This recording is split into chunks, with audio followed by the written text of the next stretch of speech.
Nesta semana, a revista Veja entrevistou Richard Dawkins. Richard Dawkins, para quem não conhece, é um biólogo ateu de 74 anos, reconhecido na academia como um dos homens brilhantes desta época. Richard Dawkins é reconhecido também por declarações e entrevistas que atacam sempre a religião e a teologia.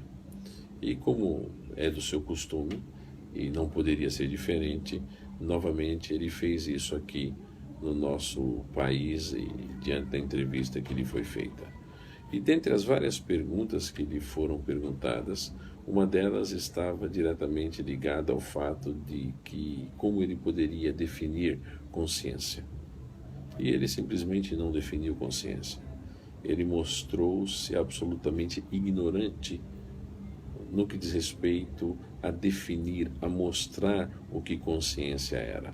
Ele foi de um lado, foi do outro, correu daqui, correu dali e não conseguiu dizer nada sobre o que consciência era, exceto dizendo que era algo muito complexo e de muita dificuldade, porque era algo muito debatido sobre o verdadeiro significado desta palavra. Eu fico pensando como alguém que não sabe definir o que consciência é capaz e tem condições de influenciar milhares e milhares de pessoas e ainda recebe a alcunha de alguém que é tido como grande intelectual, como grande sabedor das coisas. Ou a gente está com falta de gente para preencher esse nível de conhecimento, ou a gente, ao mesmo tempo, não tem conhecido o suficiente para perceber o quanto pessoas bem pequenas no conhecimento têm sido vistas como grandes em conhecimento. Uma coisa que me intrigou em cima de tudo isso, que me levou a questionar em cima de tudo isso, foi perceber que nós temos crianças que sabem o significado de consciência. Consciência é a capacidade de percepção das coisas que estão à nossa volta.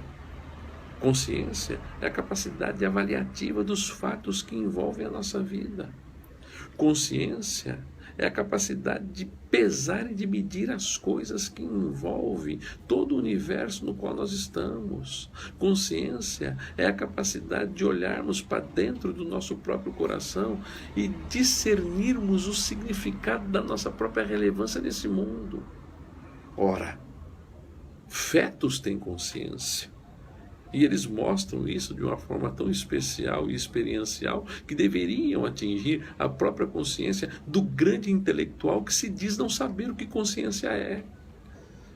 Eu me lembro da história quando Maria, grávida de Jesus, foi à casa de Isabel, sua prima, que estava grávida de João Batista, e o texto bíblico diz que quando eles chegaram ali, João Batista se comoveu profundamente dentro do ventre de Isabel.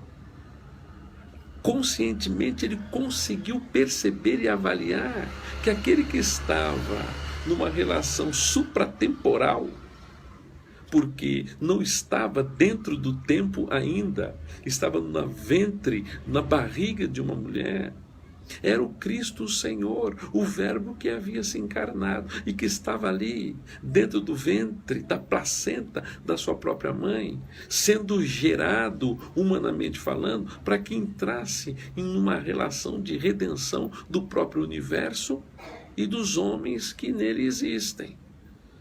Portanto, quando eu vejo a atitude de João Batista, eu vejo que uma criança sabe muito mais do que esses intelectuaizinhos aí que dizem conhecer as coisas verdadeiramente sem ter mínimo capacidade para entender o que consciência é.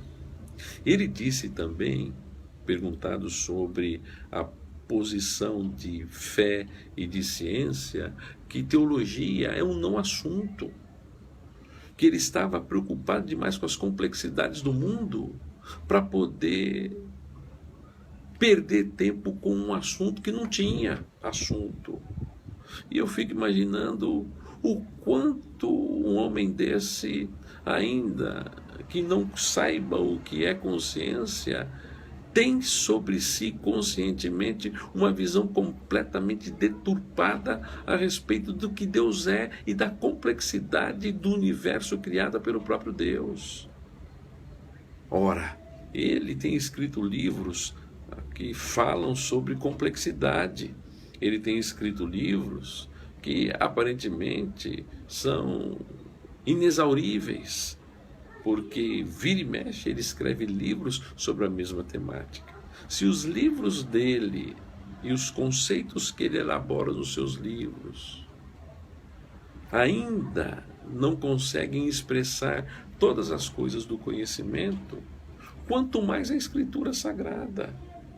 Tudo que a Escritura Sagrada fala é verdade, mas nós não podemos entender e achar que nós podemos conhecer exaustivamente todas as coisas relatadas por Deus na própria Escritura Sagrada. O finito não pode conter o infinito. A nossa mente é uma mente de gente finita, existencialmente falando. Agora, a teologia não pode ser vista como um não assunto, exatamente porque, a partir da teologia e da revelação da Escritura como um ponto teológico fundamental de todas as nossas pressuposições, é óbvio que os assuntos aos quais existem ali gerariam livros, livros e mais livros. Se as porcarias dos livros de Richard Dawkins precisam ser reescritos e reescritos em vários volumes, o próprio Jesus Cristo disse que milhares de livros seriam escritos a respeito de teologia, de Deus e da revelação, que não caberiam nem neste universo. A inexauribilidade de Deus é extraordinária, porque nós, quando falamos de Deus, falamos de um ser infinito, pessoal e eterno, que entrou numa relação de redenção do homem e do universo à sua volta. A ciência moderna existe porque ela é pressuposta na existência de Deus que se revela na Escritura. Portanto, como um homem que não sabe definir o que consciência é, um homem que diz bobagens a respeito da teologia, mas que caminha no mesmo pressuposto de fé que nós temos, porque todas as afirmações dele estão pressupostas na ideia de fé. Ainda que seja uma fé equívoca, ainda que ele chame os seus conceitos de ateísticos, ele parte de um pressuposto de fé para negar a fé. E nós, pela graça de Deus, temos partido do pressuposto de que a fé verdadeira é as Escrituras Sagradas. Ela é o conjunto de fé para que nós creiamos que realmente em Cristo Jesus nós temos vida e vida em abundância. Portanto, nós cristãos não deveríamos nos apavorar com afirmações de homens como estes, porque a Escritura diz que o verdadeiro significado de sabedoria está em Cristo. Ele, de fato, é o verdadeiro ponto de todo conhecimento.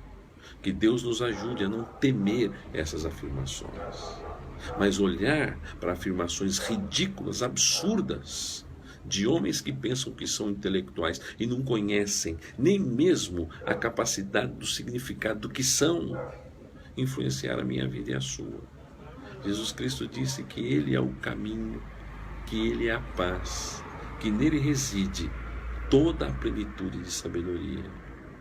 E aprove a Deus nos redimir por obra desse Senhor Jesus Cristo, que veio ao mundo, que conscientemente fez uma obra de redenção, para que o seu povo pudesse ser salvo da ira de Deus. Não pense o Richard Dawkins que, tentando anular o significado de consciência, caminhando para uma perspectiva da não consciência, vai livrá-lo de ter que ajoelhar e se dobrar diante do Senhor no dia glorioso do grande juízo final.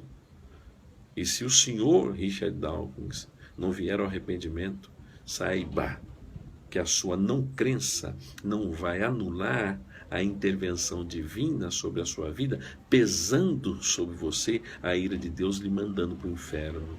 E não somente você, mas todos aqueles que têm desrespeitado a Deus, achando que Deus é alguém que não tem assunto. É só olhar para todas essas coisas e ver que em Cristo Jesus há diálogos e conversas para todas as coisas. Que Deus nos abençoe e nos ajude a temê-lo cada dia mais.